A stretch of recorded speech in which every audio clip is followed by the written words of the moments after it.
measuring length 1 kilometer equal 1000 meter. units of measuring length هي الكيلومتر والمتر والسنتيمتر. 1 كيلومتر equal 1000 meter. كيلو equal 1000 meter. أما 1 meter equal 100 centimeter. meter equal 100 centimeter. complete 25 kilometer.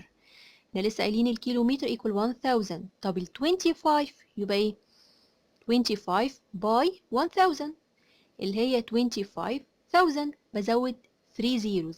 1000 فيه 3 zeros يبقى بكتب على 25 بزود 3 zeros. اوكي. 14 كيلومتر. 1 كيلو equal 1000 يبقى 14,000 أو 14 multiply 1000 اللي هي equal 14,000 متر.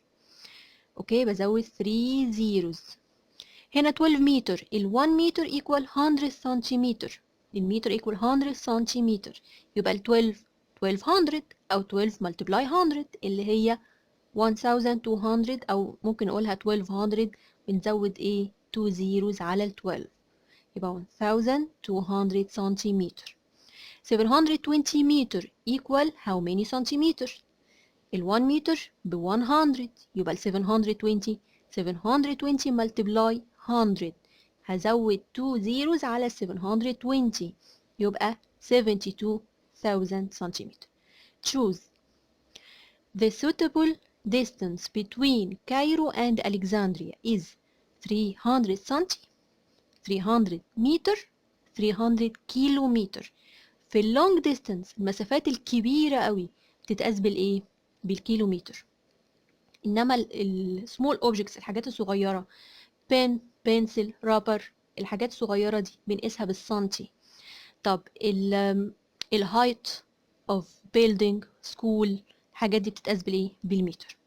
we measure the distance between towns by a by كيلومتر. اللونج ديستانس اللي ما بين المدن وبعضها بتتقاس بالايه؟ بالكيلومتر. طب we measure the length of pencil pen rubber الحاجات دي بتتقاس بايه؟ بالسنتيمتر. الحاجات الصغيرة بتتقاس بالسنتيمتر. طب الكلاس روم اللينث اوف الكلاس روم يتقاس بالسنتي ولا بالمتر ولا بالكيلو؟ الحاجات اللي هي زي الكلاس روم سويمينج بول الهايت اوف بيلدينجز دي كلها بتتقاس بالمتر. طب the suitable height of building ممكن يكون 30 سنتي ولا 30 متر ولا 30 كيلو. اتفقنا البيلدينجز بنقيسها بالمتر يبقى 30 متر. اوكي